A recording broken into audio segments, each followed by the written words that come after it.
I'm a big fan of the Super Mario Brothers video games. I played every single one of them all the way up to Super Mario Sunshine, and I did not find the Super Mario Brothers movie entertaining in the slightest. My controversial take of the year is that I liked the 90s live-action Super Mario Brothers movie better than this one. I'm not even kidding. When I saw that Illumination Entertainment was going to be making this movie, I just knew that it was going to be made to appeal primarily for young children at the expense of the adult members of the audience.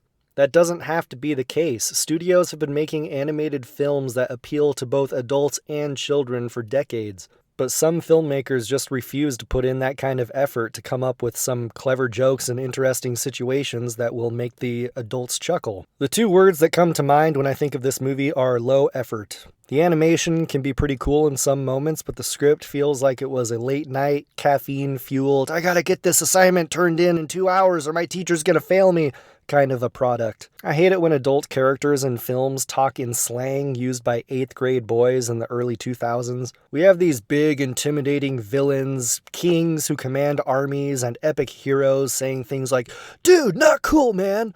Or like, oh, I made your party foul, bro! I mean, they don't say exactly that in the movie. I can't remember the dialogue verbatim, but there's a lot of banter like that, which really takes me out of this fantastical world they're trying to create.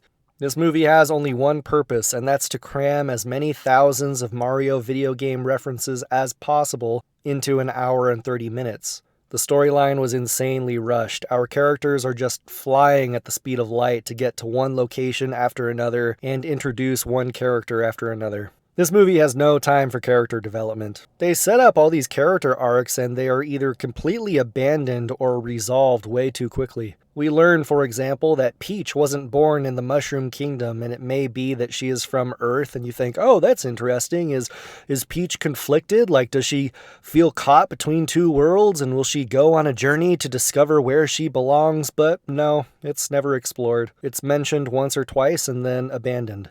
The movie didn't make me think, it didn't make me laugh, it didn't make me cry, it didn't make me happy, it didn't inspire me. It's just references and jokes about Bowser dressing up in a tuxedo and practicing his wedding vows with his turtle minion who's dressed in drag. The soundtrack really bugged me. The Super Mario Bros. Video games have incredible soundtracks, and this movie wastes that opportunity to make epic cinematic versions of these classic songs and instead throws in Billboard Top 100 80s and 90s pop and rock songs for no rhyme or reason. Like in the movie, we go to the land where all the Kong gorillas live, like Donkey Kong. And instead of using any of the music from Donkey Kong Country, they play Take On Me by a-ha when they're driving around this gorilla jungle city in a go-kart. Why would you do that? What the heck does Take On Me have to do with Donkey Kong Country? They're playing Mr. Blue Sky by Electric Light Orchestra, Thunderstruck by AC/DC, Holding Out for a Hero by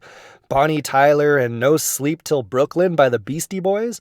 Why? It just doesn't fit the context at all. Where they do actually have an orchestral soundtrack, they just interject little subtle melodies from the video games that last for 2 or 3 seconds apiece. I'm not going to spend a lot of time on this. That's all I really wanted to say. This movie is making a ton of money because people are easy, but, well, that's not fair. I get it. If you have kids, it can be very difficult to find nice, clean, family-friendly movies to entertain them.